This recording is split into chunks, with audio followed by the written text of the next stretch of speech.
I was reading an article about you. You said that you wanted to start making music that reflects who you are. Exactly. So break down how this record reflects who you are.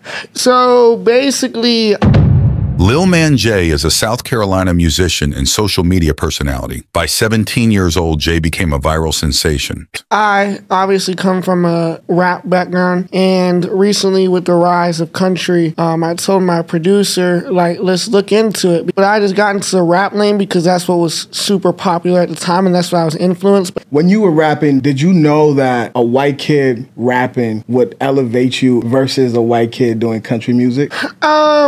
Some might say, what does an 18-year-old know about being consumed by women? You know. So you were ready for success? Yeah. And I knew it was going to happen. Why? Just my mindset. Okay. And my work ethic.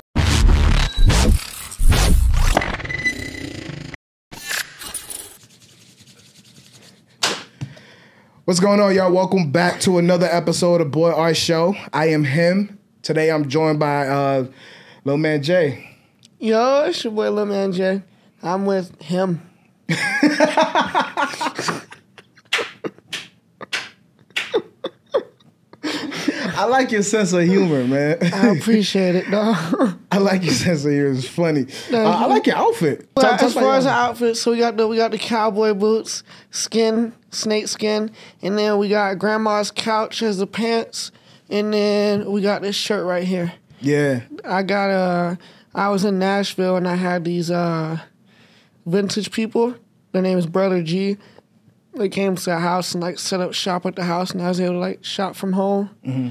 It was cool. That's where you got the whole fit from. Yeah, besides the boots. That's dope. What were you doing out in Nashville? I was actually in studio sessions with like writers and things like that. Mm-hmm. Meeting people. Multiple things, some interviews and stuff out there as well. Mm-hmm. So just moving around. We went to a MLS game, Major League Soccer. Nice. I got a little shirt from there, so that was cool. Yeah. Yeah. Okay, you moving around, man. Well, welcome to New York. Thank you. You know, I was reading an article about you. You said that you wanted to kind of start making music that reflects who you are. Exactly. So break down how this record reflects who you are. So basically, I obviously come from a rap background, and recently with the rise of country, I told my producer, like, let's look into it because I am from South Carolina, you know, more of one of the southern states, and a lot of people around there, you know, are country-ish, and we grew up listening to country music or Christian music. So I was always surrounded by that, but I just got into the rap lane because that's what was super popular at the time, and that's what I was influenced by. But I really grew up from like the country Christian background, and so that's why whenever I decided to make my first country song, I was like, really like it just, my mind was so clear making that type of music, and that's how I knew it was like my calling. Mm-hmm. And it was like time to make a change and switch it up. So that's why I feel like I really wanted to move into the country lane. Yeah. And now that I'm doing it, like I said the other day, my producer, we were trying to make, it was like the third time I was making a country song. He was playing the guitar and I was singing some lyrics, and I was looking up at the sky like this, and I told him, I was like, bro, like stop real quick. And he's like, what? I was like, dude, I feel amazing right now. Like, my mind was clear. I was speaking from the heart. I wasn't, like, trying to be super creative and extensive and come up with all these crazy bars that don't even relate to me. Mm-hmm. You know what I mean? So that's why I feel like country is, like, my calling, is I'm able to really speak from the heart. And yeah, go ahead. That's the same thing with the Whiskey for the Wine song. Mm-hmm. You know what I mean? Just really speaking from the heart. So let's go back real quick. When you were rapping, did you know that a white kid rapping would elevate you in that way versus a white kid doing country music? I feel like I never looked at it at any type of race point. You know what I mean? I just do what I like doing, and that's how I do it. Yeah, because when I hear you say like music that reflects me, to me it sounds like, okay, I was only doing this because I knew the attention that it would bring. So let me tap into that market. I'm not mad at it. I'm just saying, no. It was never no type of race thing. I think it just comes from who I am as a person, as far as like how I grew up, what I was influenced by, who the people I was around, the music I listened to, everything like that. I don't think it's any type of, oh, if I do this because blah, blah, blah, it'll blow up more. You know what I mean? It was never like that. So what do you feel like wasn't authentic about the rapping that you were doing? I wouldn't say it wasn't authentic as much as just it came to a point of just every time I hop in the studio, I try to outdo my last song. And then it's like now the only rap songs that are blowing up are if they're completely different or in like the first 5 seconds of the song is some crazy bar and everybody's like, oh my God. And then it's shared all the way across social media. So you start stressing about that. And then every time I make a new song that I think is my own sound, people are like, nah, that's not your own. So it's just a lot of stuff with it. So I feel like that's where it kind of just wasn't working out as much as it was before. So I was like, it is time to make a switch. All right, let's stop here real quick. I want to expand more on the question I just asked Jay about whether he knew he would elevate more as a white kid rapping about street music versus a white kid singing country music. A white kid rapping about street music can gain popularity much faster than a white kid singing country music because, surprisingly, actually, it shouldn't be surprising at all. It's just more polarizing. Think about it this way. Imagine being on a basketball court and seeing a white guy dunking. Imagine how many people are going to gather around just to watch that happen because that's something that's uncommon. Now, imagine that being a black man dunking. Not that many people are going to gather around because that's something that we expect to happen, right? Basically, what I'm saying is people do not typically expect a white kid to rap about street life. So it grabs attention quicker and sparks conversations. This unexpected twist makes their content more likely to be shared on social media, leading to rapid fame. In contrast, a white kid singing country music fits the traditional image, so it doesn't create the same buzz or curiosity. The contrast between his race and the music style he chooses makes his rap performances stand out and go viral more easily. All right, let's get back to the show. That's interesting. So you paid a lot of attention to the noise on social media? Yeah, not as far as like, oh, they're hating about this, dang, maybe I should quit. But it was more like that on top, because it wasn't like negativity as much as it was like almost constructive criticism. So that's what I listened to. If it's just straight, that shit's ass or whatever, then I'll just throw it away. But if it's like actually constructive criticism, then I'll listen to it. Yeah. And then the rap also kind of just came to a plateau. You know what I mean? I've been doing rap for like 2 years now, ever since Cat Freestyle, which blew up. And it's been steady and it's been great. But I feel like, you know, they say you got to change. Everybody's got to change to become bigger, you know what I mean? So that's why I think it was the right move. I mean, and it's not just country. I mean, I have alternative rock song that I made, an R&B song I made, and I'm really trying everything. So just seeing what works. Okay, so back to Whiskey for the Wine, right? Break down that record. Like, what does it mean, Whiskey for the Wine? Because I feel like it's like a biblical reference in a way. Yeah, it has some biblical references, but the biggest thing of the song is personifying a bottle as a woman. Right, so it's like, I don't hate the bottle, but her temperament towards me. So it's kind of like off-playing a bottle as a woman and like how this bottle has controlled my life and how it's made me feel. Like in the second chorus, like it goes, or second verse, it's like, when it all falls down, tell me, what do we have now when there's no more sips and I miss your lips? My head is spinning around, right? So like the same thing if a girl left you or something, you know, you'd be like, you know, nothing to do, your head's spinning around, you're thinking, you're overthinking, and so it really just personifies like almost a breakup with a bottle as a breakup with a girl. Some might say, what does an 18-year-old know about being consumed by women? Like what? You know, I wouldn't say a lot, but I know enough to become, because I mean, it's not super intricate, the lyrics of the song, but you know, everything in there I've been through. You know is that your vice? Are women your vice? Women? Do you think that's your vice? No. Okay. Definitely not. It sounds like it. What? Because you're saying you're like you can't leave. Is that what you're like? Was that the? Am I breaking that down right? Like you're saying you can't leave women alone? Like no, it was like pretty much this one girl. So it's one person. This one girl. Okay. And like the relationship started like it was on and off, good, bad, and then it kind of fell off. Oh, so this is a personal story. Yeah. Wow. Okay. You know what I mean? A little bit personal and then a little bit like generic or general, like kind of like every song. Mm-hmm. You know what I mean? But it definitely has some personal meaning in there as well. Yeah. So women are not my vice. Yeah. I mean, I was gonna say for an 18-year-old to be, addicted to women is kind of like. I mean, I don't know. Yeah. I mean, I guess you're doing that at 18, right? Yeah, I mean, a lot of people, I guess. I mean, that's when there are people in college and stuff, so you might want to get lit. But me personally, nah. Because I know what's most important. I'm more focused on my future, so I know.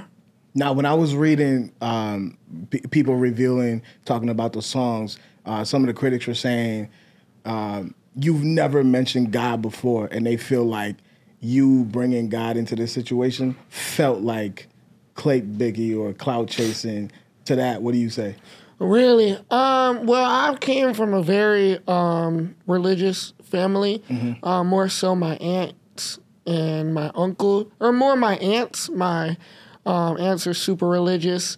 And so I've always been around that growing up. So it's definitely, and that's just completely against all the morals of the Bible is like using his name for clickbait. So it definitely wasn't any of that. It just, that's part of where I grew up as well. Yeah, I didn't understand that either because I was reading it. I was like, so how do y'all know his religious base? Right. Like, do y'all just know him personally? People just be talking, man. Yeah. Yeah. So this is just the people that don't want to see me win. Because I mentioned it in one of my songs is, it mentions it as well. So I don't know. People just like to bring up stuff to try to make something. Try to make something up, yeah. Yeah, you know what I mean? So what do you think you categorize yourself as? Do you follow with the Christianity? Are you, I guess, that system, that Christianity system? Are you in that, or are you just a person who just believe in God? I haven't been the most religious person until like the past few months. I've had a few callings recently that have really put it in perspective for me. Mm-hmm. And so it's something I'm slowly learning, and it's a journey that I'm starting for sure. What happened, if you don't mind sharing, that put it in perspective for you?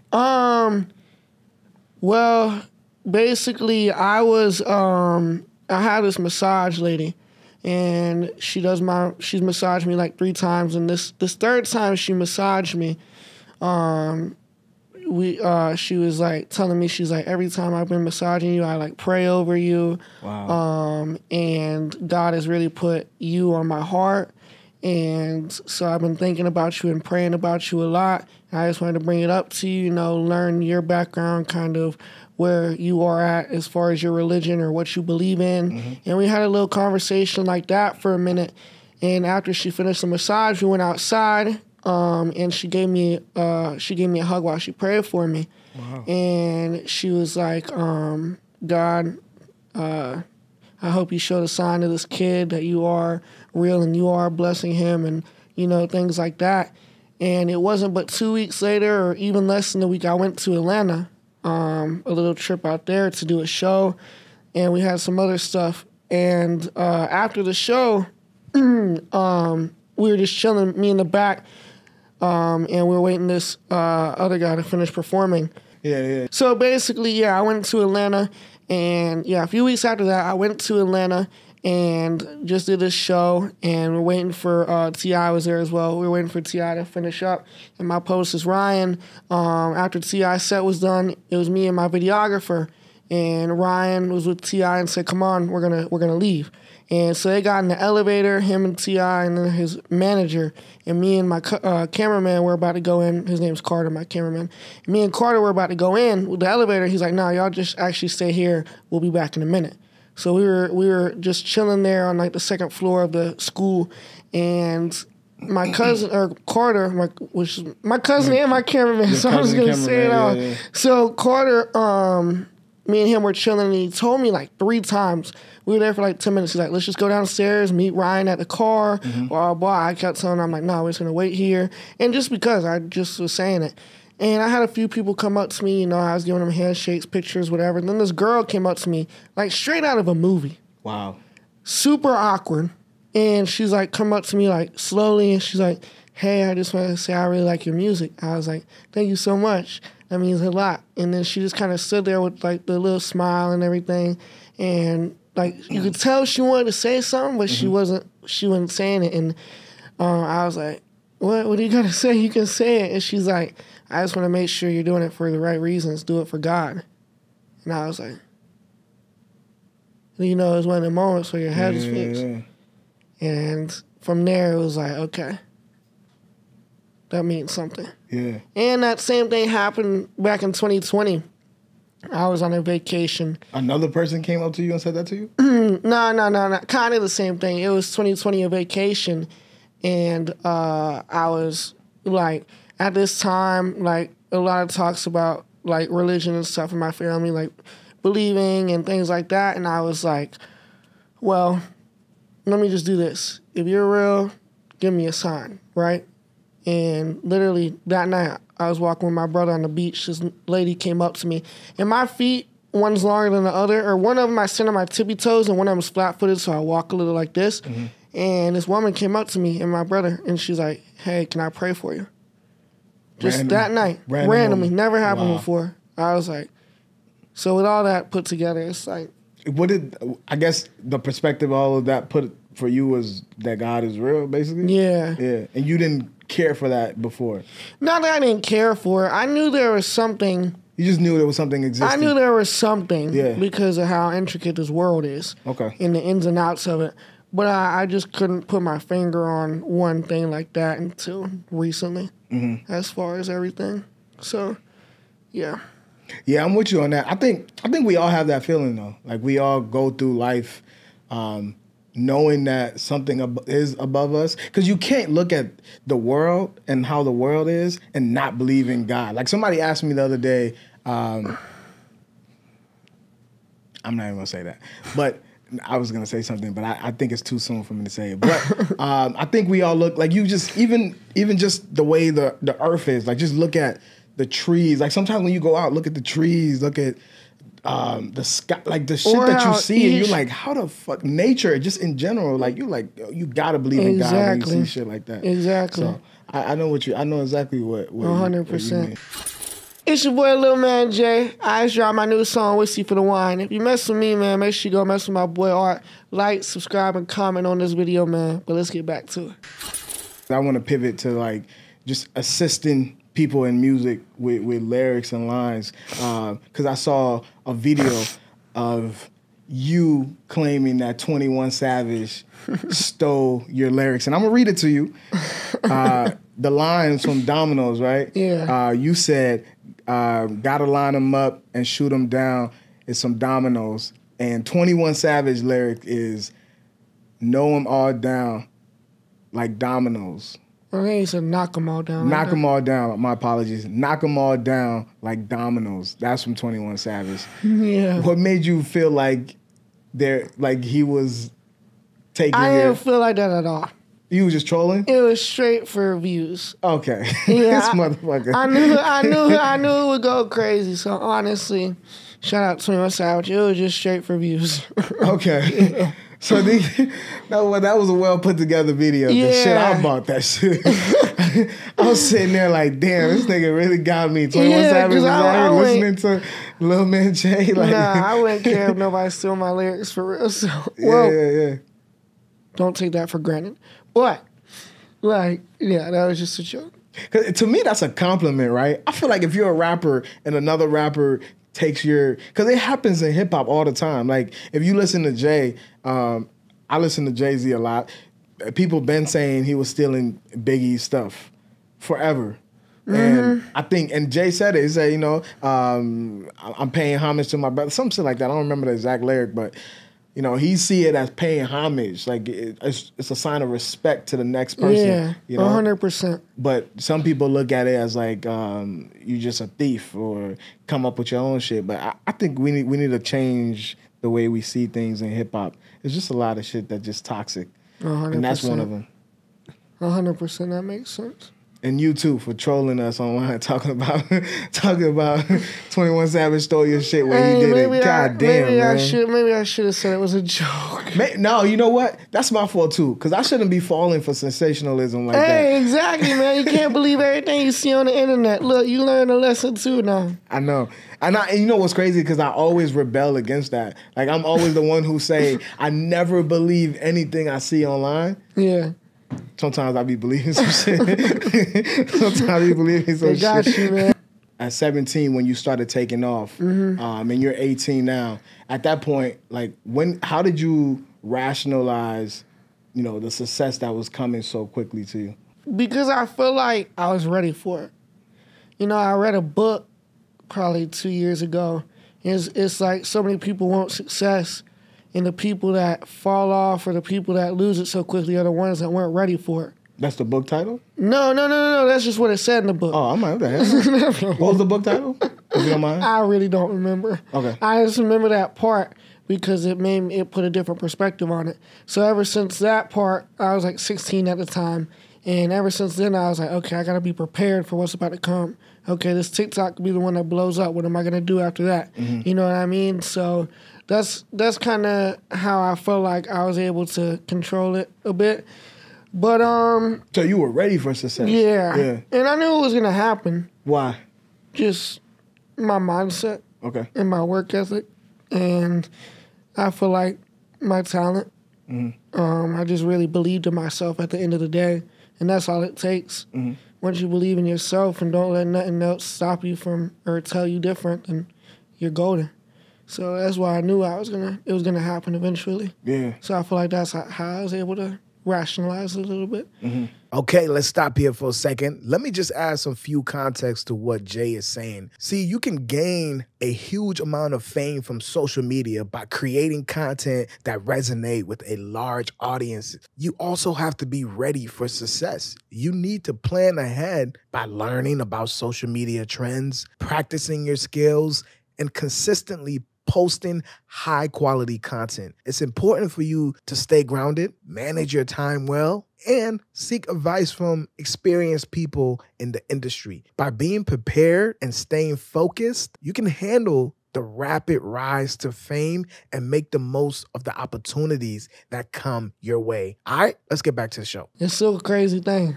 What is? I mean, you know, everything that's coming is beautiful. Crazy in which way? Just like, you know, whenever you really think about it, it's like, damn, I really done all that. You know what I mean? Wow, yeah. You just once you get into reality or perspective a little bit, it's like, damn, like, this is beautiful. I'm blessed. Like, this is your life. Yeah, exactly. Like, I was able to create this, or this was happened. You know what I mean? Mm-hmm. It's a beautiful thing.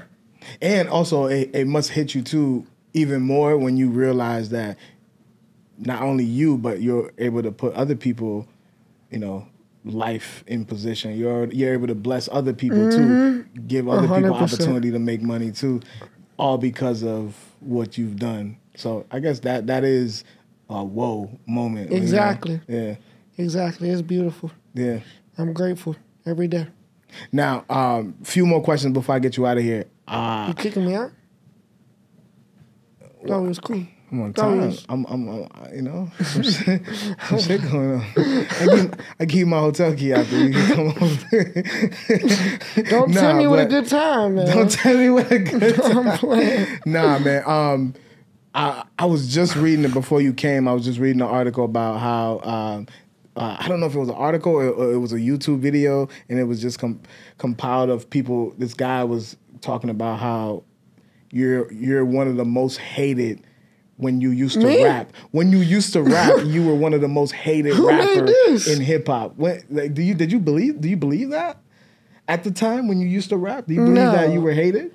I knew I was hated, but not to that level. Yeah, I feel like because my perspective on it was like I didn't even like I paid zero attention to like the actual hate. You know what I mean? So I didn't even see it. Like honestly, I didn't even see it. It didn't stick in my mind for more than 0.5 seconds. You know what I mean? So maybe I was, maybe I wasn't. You know what I mean? I'm not the one to say it, but I knew I did get a lot of hate at the end of the day. You just had the ultimate confidence, and it was tunnel vision. Tunnel vision. I guess that's a better word. Yeah, exactly. Yeah. You can't really absorb the hate, man. I feel like that should have wear you down. Especially whenever you have a lot of positive coming in with the hate. You know what I mean? It's hard to see the positive, though, bro. Really? Yeah, it's hard to see the positive. Yeah. As far as social media, it's not hard to see the positive for me, but... Really? Yeah. Wow. You know, other parts, sometimes it's hard, but not social media. Because that's what I know I guess going into it, I knew that's what it came with. You know what I mean? Like, that's one of them positive, negative situations you can brace yourself for. You know what I mean? Like, going to make this TikTok, I know I can get some hate. So just brace yourself for it. You know it can come. But other things, like, in life, you can't So control. you go into it knowing, like, this shit is coming already. Like, I know when I post this, a lot of people are gonna shit. Like 50 people are gonna hate it, 40 people are gonna like it. You just know already. Going into it like just embracing the uncertainty because you don't know. You know what I mean? Like whenever I posted the first video for Whiskey for the Wine, right before I uploaded, I was like, "Well, I hope it does good." You know what I mean? Like I was very confident in the song, but I was just like, I had second guesses about it. But whenever I uploaded, it went crazy. So you gotta just embrace the uncertainty. Yeah. And that's what you had to do with the hate as well. Did you write that song? Write the whole song? Yeah. No. Okay. Actually, I wrote it with my boy Chosen. Okay. He's actually the producer on the beat as well. Nice. We wrote the song. So shout out Chosen. Chosen made it. He's a GOAT. He is a musical genius. Yeah. I met him a few months ago. And we've done our music together. Like, only me and him. That's the only person I worked with, really, in the past few months. So. Okay, now I only got 2 more questions I'm going to get you out of here, I promise. But what's been the most surprising thing so far about your career? The most surprising thing? Besides the fact that what we just talked about how you couldn't believe that this life that you're living, but besides that, like, what else has been? Is it... it could either be like a collaboration with somebody. Honestly... Now that this is coming, this new song, I feel like the fact that I've been blessed with a second chance, if you will. You know what I mean? Like Cat Freestyle took off and then it kind of plateaued. And then now I feel like it's finally really rising again. And I feel like it's almost a second chance. I always wonder about that. Like, and I'm glad you brought it up because I think you're the first artist who's confident enough to speak about that. Like, when you go up... You come down sometimes. Everything that goes up comes down. So, but how do you deal with those moments that you're coming down? Like, are those moments difficult to handle? It really depends on how you look at it, and I guess it depends on the person. Me personally, I never looked at it as like, dang, I'm going down like this. Every successful. Not saying it in that type of way, like, oh yeah, whatever. Every like person who has success, they have their doubts every few days, whatever. You know what I mean? So every person has their doubts, but overall, it wasn't like, dang, I'm like, it's just constantly falling. Like this shit's never gonna pick back up. You know what I mean? I always knew in the back of my mind, as long as I keep working, as long as I try my best to keep a positive mindset and believe in myself and just keep changing. As I said earlier, like change, okay, this isn't working anymore, so change that. Okay, this isn't working anymore, try to change that, look at it, what you're doing, figure out how you can do better, and then from there, just actually take the action to do it. Yeah. So that's why I never was like, some people make a hit, and then they actually just completely fall off, or you don't hear about them again. I think. So it like never fuck with your mind? Yeah. Where it's like, damn... People give a fuck. People still, they give a fuck about you, but at that moment, it felt like the world give a fuck about you, right? And then, like, it simmered down. I wouldn't say it never messed with my mind. It definitely messed with my mind. but I didn't hold on to it. Okay. You know what I mean? Like, it might have messed me up for 2 hours this day or 12 hours this day or the whole day this day. You know what I mean? But overall, over the course of the year or 2 years, it didn't actually, like, affect how I took action or what I did. You know what I mean? How you really paying women to sleep with them? No. So you just be trolling on TikTok? Yeah. Okay. We just like, yeah, the little 21 Savage thing and all that, you know, just playing with them. Yeah. Because either you just let the hate get to you, you play with it, or, you know what I mean? There's only 2 or 3 ways to go about it. So might as well have fun with the hate. You know what I'm saying? But I don't pay girls. So if anything, you know, I pay them to leave. You know what I'm saying? So the girl that be on your TikTok where you be putting money in her breast, that's all just for TikTok. That's all just promotion. Okay. And joking around. Okay. Why, you believe that one too? I mean, I'm just curious. Okay. I'm just curious. I'm just asking. Yeah. So what's your relationship with her? Like, that's just a homie? No. He wasn't like a, you know, it's just a little friend. Okay. She don't seem little. That's a big friend. That body ain't little. She a little stallion, you know what I'm saying? But, yeah, just a little friend. It's a little friend? Why you blushing, yo? This motherfucker is blushing. Yeah. All right, my fault, man. I ain't know I was getting too personal. This is what you gotta tell somebody to chill out. Yo, you wilding. You asking too much personal shit. That's funny. Well, congratulations on everything. More blessings to you. Thank you. And everybody else, please make sure you like, comment, subscribe, and share this with anybody you think need to hear. Subscribe. All right. Peace.